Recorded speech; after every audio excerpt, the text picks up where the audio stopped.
میں جب اپنے شوہر کے ہاتھوں ذلیل و رسوا ہو کر اپنے ماں باپ کے گھر آئی تو ماں باپ تو اس دنیا میں تھے نہیں۔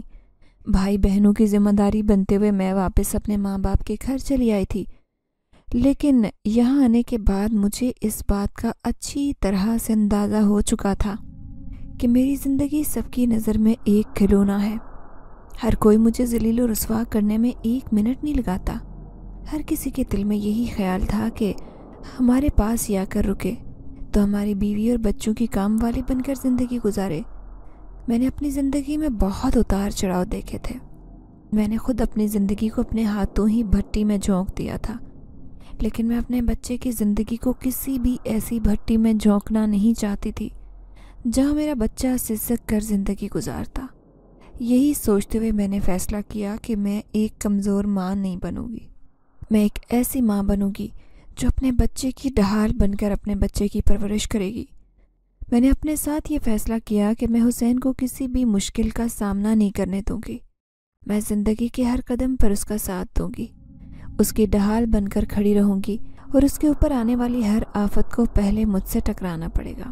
یہ سوچتے ہوئے میں نے اپنی تمام مشکلوں اور پریشانیوں کو اپنے سینے سے لگایا، ہمت کرتے ہوئے اپنی زندگی کا ایک نیا آغاز کیا۔ اس آغاز کی پہلی سیڑھی حویلی میں نوکری کرنا تھی۔ مجھے حویلی میں پڑھانے کی نوکری مل گئی تھی۔ میں روزانہ اپنے بچے کو گھر میں اکیلا چھوڑ کر حویلی چلی جایا کرتی۔ وہ 4 گھنٹے جو مجھے حویلی میں گزارنے ہوتے میرے لیے کرب کا ساماں ہوتا۔ میرا دل بہت گھبراتا تھا یہ سوچتے ہوئے کہ میں اپنا بچہ گھر پر اکیلی چھوڑ آئی ہوں۔ 100 طرح کے وسوسے اور پریشانیاں مجھے آ گھیرتی تھی، مگر میری مجبوری تھی۔ یہ سب کچھ تو میں اسی لیے کر رہی تھی، اسی کو پانے کے لیے 2 وقت کا کھانا کھلانے کے لیے مجھے گھر سے باہر قدم نکال کر کام کرنا پڑتا تھا۔ میں 5 وقت کی نماز پڑھتی اور تہجد گزارتی۔ اپنے رب پر مجھے یقین تھا، اس پر توکل رکھتے ہوئے میں اپنے بچے کو اپنے رب کی حفاظت میں دے کر اپنے کام پر نکل جایا کرتی۔ ایک روز میں تہجد کی نماز پڑھ کر فارغ ہوئی تو میرے دل میں اپنے بیٹے کو لے کر طرح طرح کے وسوسے آنے لگے۔ میرا دل بہت ڈر گیا تھا، خوف کے مارے میری جان ہتھیلی پر آ گئی تھی۔ سوچ میں پڑ گئی کہ آج اپنے بیٹے کو گھر پر اکیلا چھوڑ کر نہیں جاؤں گی۔ طرح طرح کی باتیں ذہن پر منڈلا رہی تھی، لیکن حویلی سے چھٹی کرنا ممکن نہیں تھا۔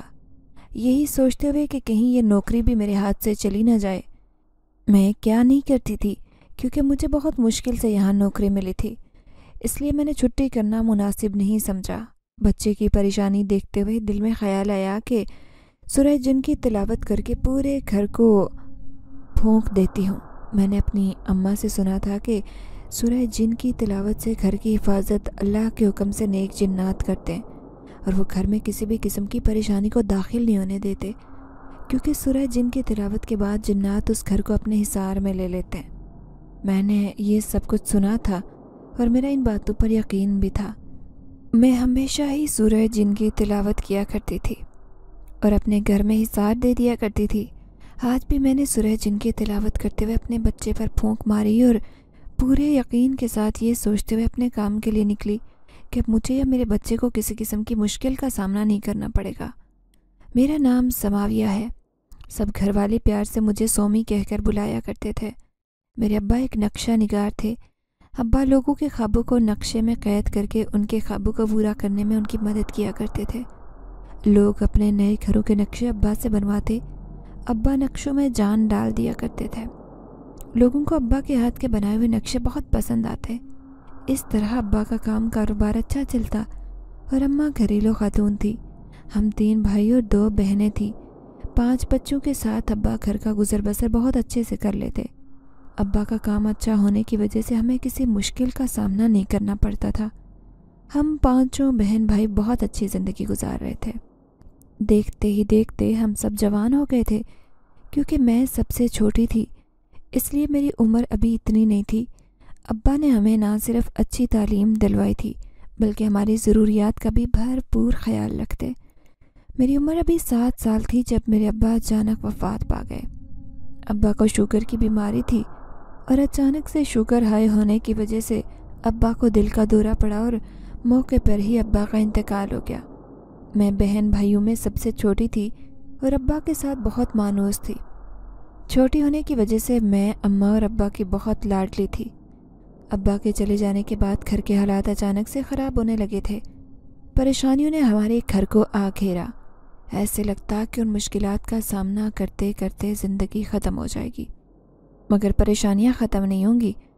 میری اماں نے بہت ہی مشکل سے بڑے بھائی کو ڈاکٹر کی تعلیم دلوائی، جبکہ باجی اور باقی کے 2 بھائیوں نے BA تک تعلیم حاصل کی۔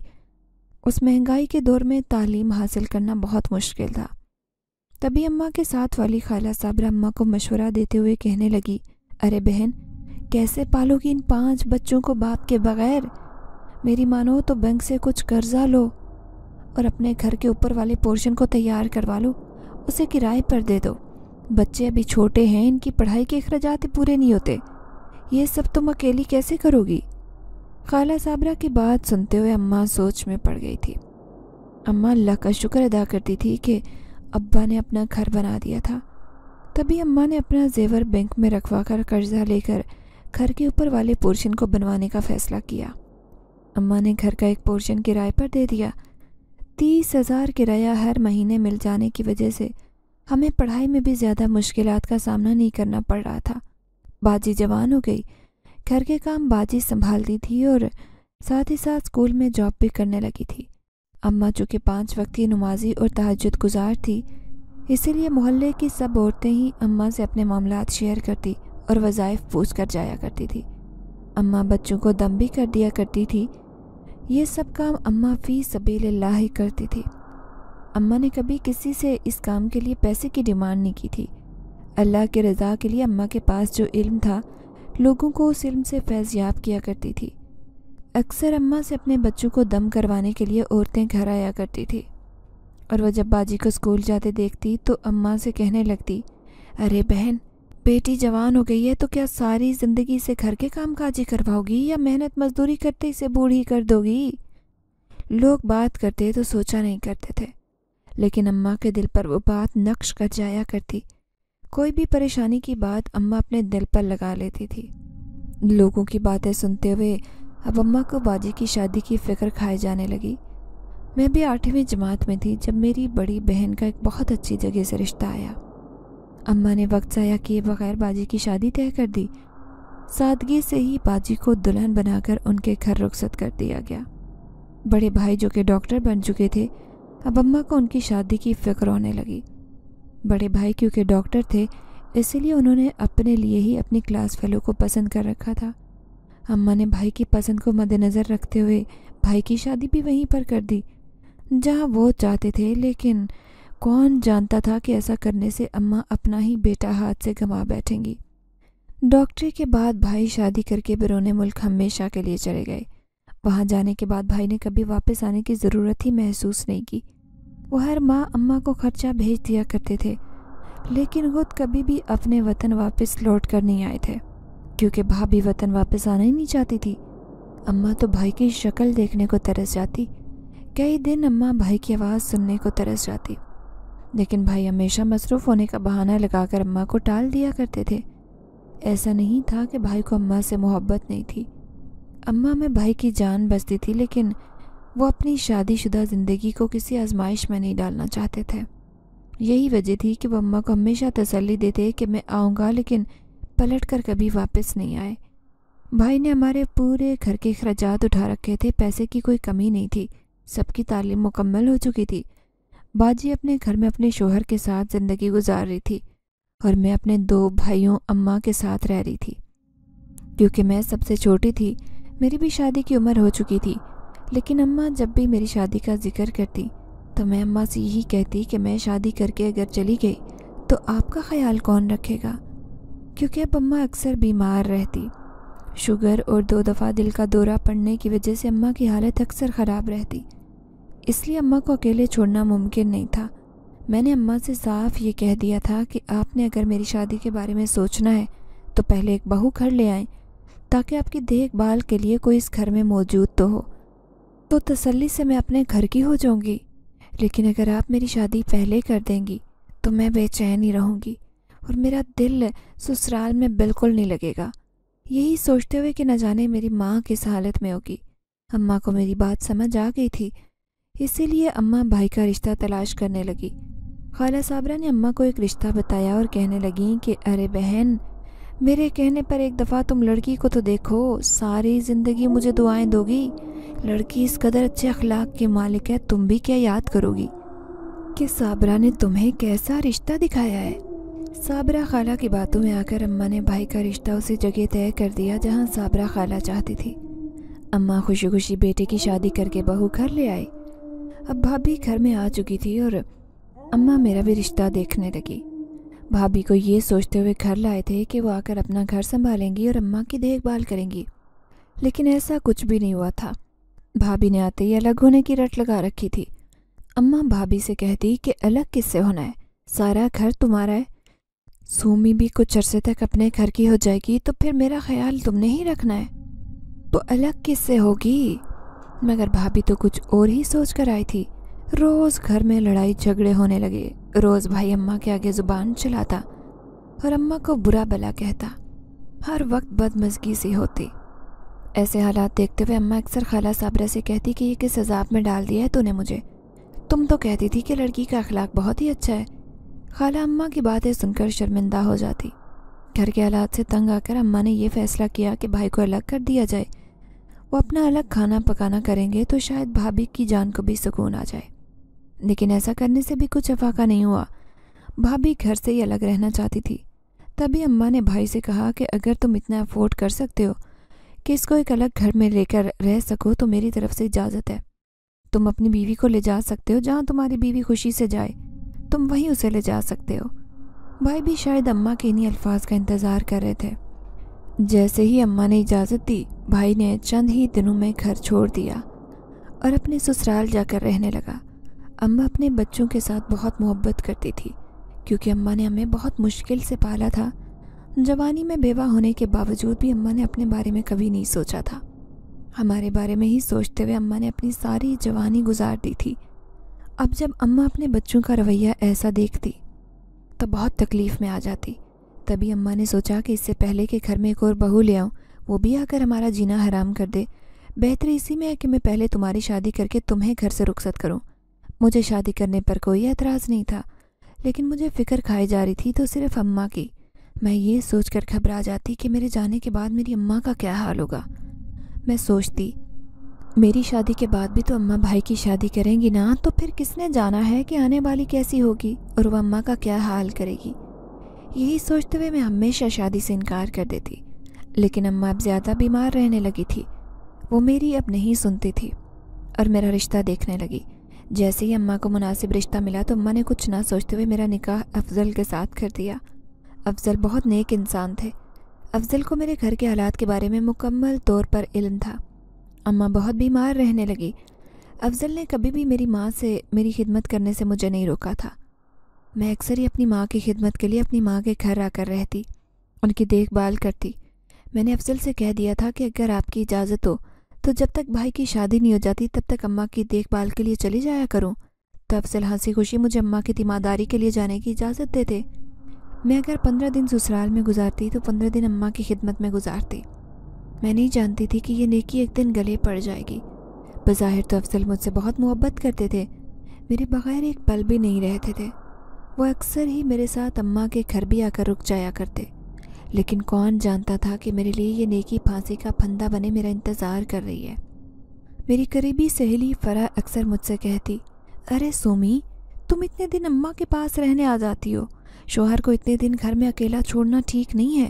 آج کل تو دنیا ہاتھ پر ہاتھ مارتی نظر آتی ہے۔ پہلے تو مجھے کبھی گھبراہٹ محسوس نہیں ہوتی تھی، مگر جب سے فرح نے مجھے سمجھایا تھا میں بہت ڈر گئی۔ میں نے اماں سے کہا کہ اب آپ بھائی کی شادی کر دیں، آخر میں کب تک اپنا گھر بار چھوڑ کر آتی رہوں گی۔ اماں نے بھائی کے لیے رشتہ ڈھونڈنے کی ذمہ داری مجھے سونپ دی۔ اماں نے ابھی بھائی کی شادی کی ہی تھی کہ شادی کے 1 ماہ بعد اماں کا انتقال ہو گیا اور اب میری ذمہ داری بھی ختم ہو گئی تھی۔ میری جان سے پیاری ماں مجھے چھوڑ کر جا چکی تھی۔ میں ماں کے غم میں ہر وقت نڈھال رہتی۔ افضل نے میرا بہت ساتھ دیا، جہاں جہاں مجھے اس کی ضرورت پڑی افضل نے کبھی مجھے انکار نہیں کیا۔ میں ان کی یہ نیکی کبھی نہیں بھلا سکتی۔ جب میری ماں کو سب سے زیادہ بیٹے کی ضرورت تھی اور کوئی ان کے قریب نہیں بھٹکتا تھا، تب افضل نے ان کا بیٹا بن کر انہیں سنبھالا تھا۔ یہ ایسی نیکی تھی